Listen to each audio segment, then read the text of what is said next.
Hello, now I want to show an example how to transplant the spring onion.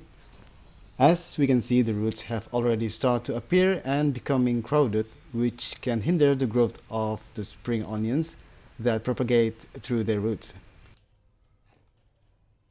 My new pot is larger in diameter, but it's shorter than this plastic cup.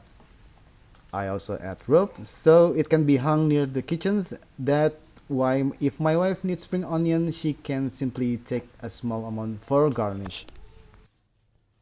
At the beginning, I only add dry leaf at the bottom, filling about half of the pot with them. Then I slowly take the spring onions out, place them in the pot and press them gently.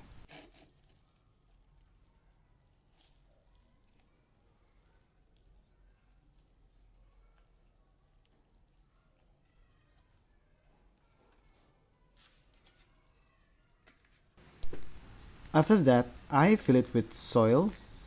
Here I use a mixture of humus soil, compost, and wood ash from fireplace.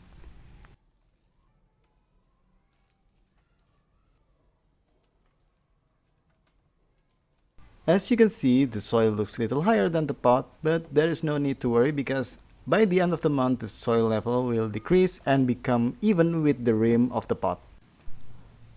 Finally, we water it from the center to help soil settle faster and level with the pot.